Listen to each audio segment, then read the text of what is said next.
Assalamualaikum warahmatullahi wabarakatuh. Baik, bersama saya kembali Alvin Arifin dalam mata kuliah Human Resource Management. Materi yang akan kita bahas yaitu pelatihan karyawan, training karyawan. Pelatihan. Di sini pelatihan merupakan upaya organisasi yang direncanakan untuk membantu karyawan memperoleh pengetahuan, keterampilan, kemampuan, serta perilaku terkait pekerjaan dengan tujuan menerapkannya pada pekerjaannya. Jadi pelatihan di sini untuk pengetahuannya ya, mengupgrade pengetahuan, keterampilan, kemampuan dan perilaku karyawannya terkait dengan pekerjaan. Biasanya kalau ada sesuatu yang baru, harus ada pelatihan, misalnya penerapan teknologi yang baru. Nah, di situ perlu adanya pelatihan. Pelatihan dapat menguntungkan organisasi ketika dikaitkan dengan kebutuhan organisasi dan memotivasi karyawan. Maksud di sini karyawan dimotivasi agar mengeluarkan seluruh kemampuannya dalam bekerja di sini. Salah satu caranya adalah dengan pelatihan.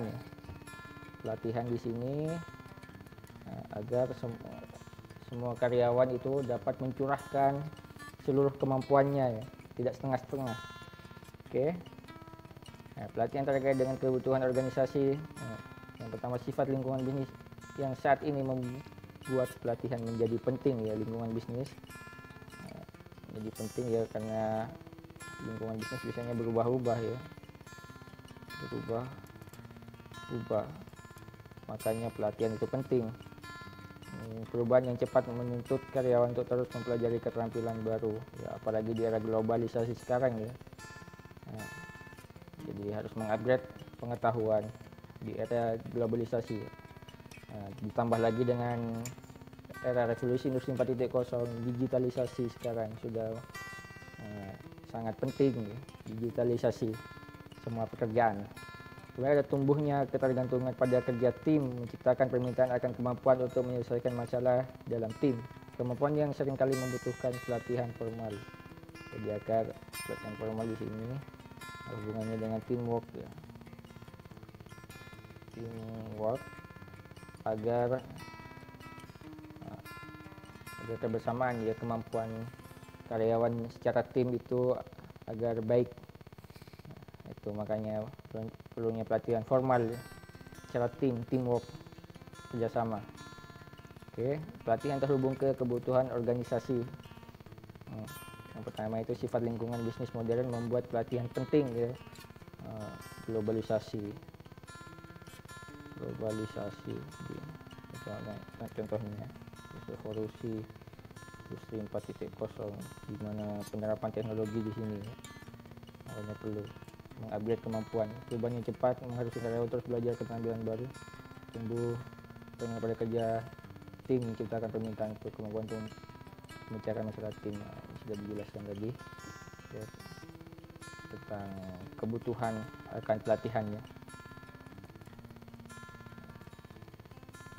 Kemudian ada tahapan instruksional ya, ada assess needs for training, jadi kebutuhan akan pelatihan.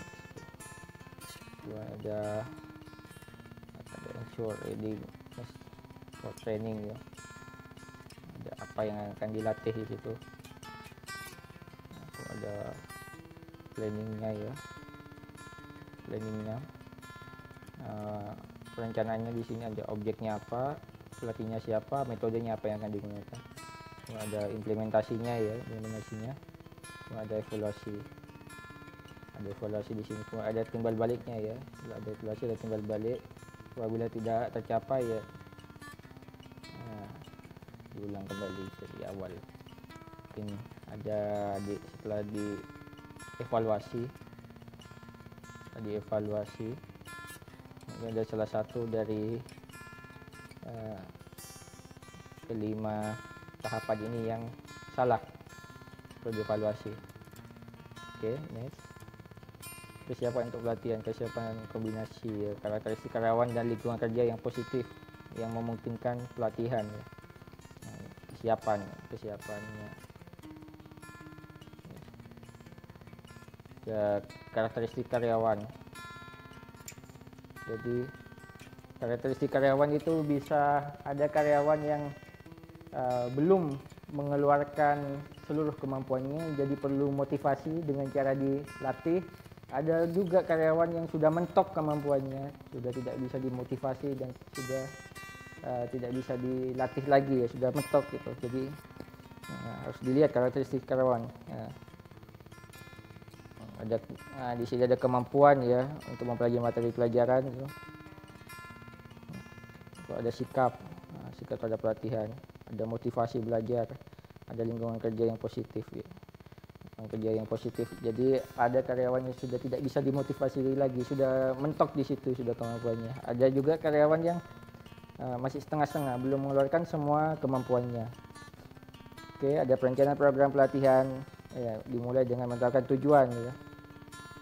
Nah, dari tujuannya tersebut diputuskan siapa yang menyediakan pelatihan, topik, metode, dan bagaimana mengevaluasi pelatihan ya.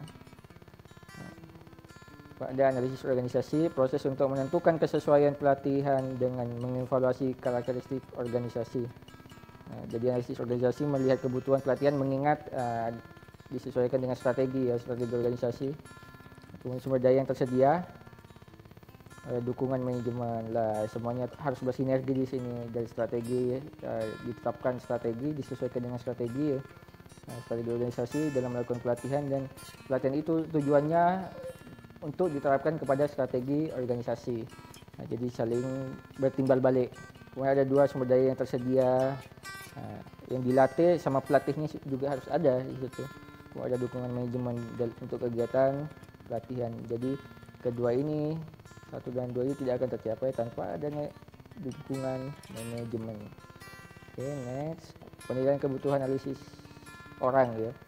Ada analisis orang, proses penentuan kebutuhan kesiapan individu ya. Ini orientasinya sama individu untuk pelatihan, melibatkan 3 pertanyaan. Apakah kekurangan kinerja disebabkan oleh kurangnya pengetahuan, keterampilan, atau kemampuan di sini ya. Siapa yang butuh pelatihan, apakah karyawan ini siap untuk pelatihan. Nah, kalau yang pertama hubungannya itu sama tadi, motivasi itu, apakah karyawan sudah mengeluarkan semua kemampuannya, apa sudah emang mentok di situ kemampuannya. Kemudian siapa yang butuh pelatihan itu, pastinya karyawan ya yang butuh pelatihan itu mengupgrade kemampuannya. Kemudian apakah karyawan itu siap untuk pelatihan, lah disesuaikan dengan kesiapannya juga, baik dari segi karyawan di sini atau juga dari segi manajemennya ya. Manajemennya sudah siapkah atau tidak, manajemennya dalam melakukan pelatihan. Next, ada analisis tugas di sini ya. Proses mengidentifikasi dan menganalisis tugas yang akan dilatih. Untuk melakukan analisis tugas di sini ada peralatan dan lingkungan kerja ya. Ada kendala waktu, pertimbangan keamanan, dan standar kerja lah, ini yang penting, standar kerja. Standar kerjanya semuanya penting dan harus bersinergi, dan ini harus disesuaikan standar kerjanya agar sesuai dengan kinerjanya ya nanti ya. Kinerja karyawannya, kinerja karyawan atau employee performance ya. Jadi orientasinya setiap organisasi itu kinerja karyawannya tuh, atau kinerja manajemennya bagus atau tidak. Oke. Ada metode pelatihan di sini, ada instruksi kelas ya. Yang pertama ada pelatihan audiovisual, ada pelatihan berbasis komputer, ada pelatihan di tempat kerja langsung praktek di sini, ada simulasi-simulasi ya. Biasanya simulasi situasional, jadi harus cepat mengambil keputusan itu biasanya. Simulasi-simulasi itu ada permainan bisnis, studi kasus ya. Apabila terjadi apa misalnya, terjadi masalah apa yang harus dilakukan, itu ada studi kasus, ada pemodelan perilaku, ada behavior ya. Ada program pengalaman, jadi pengalaman yang sudah dilakukan itu apa, seperti apa, dan bisa juga diterapkan dalam pelatihan ya.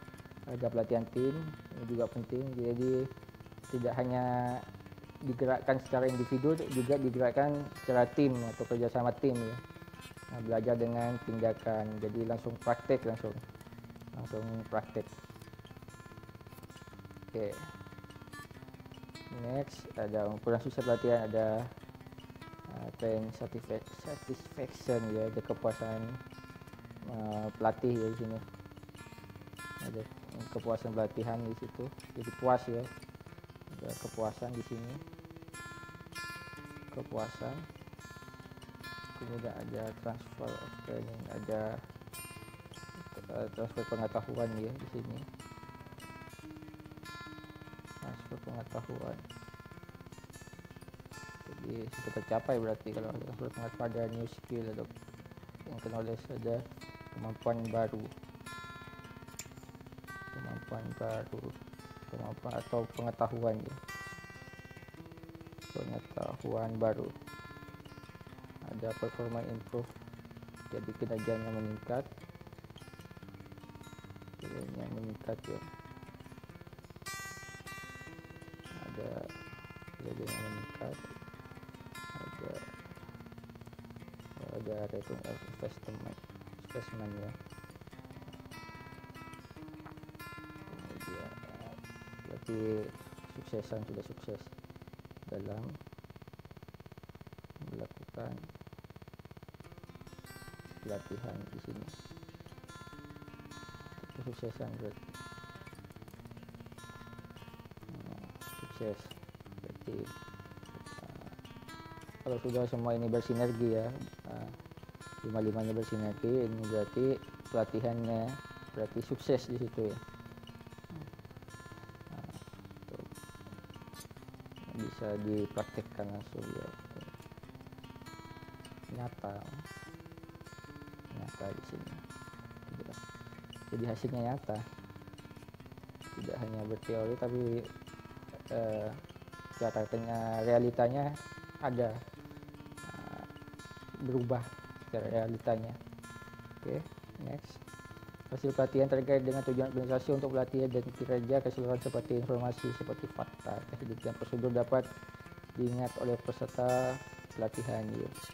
Diingat kesadaran ditujukan oleh peserta pelatihan, kepuasan ya, perubahan sikap ya, peningkatan kinerja individu, kelompok atau perusahaan di sini. Kinerja, jadi ingat orientasinya itu kinerja ya. Kalau kinerjanya buruk ya dilatih.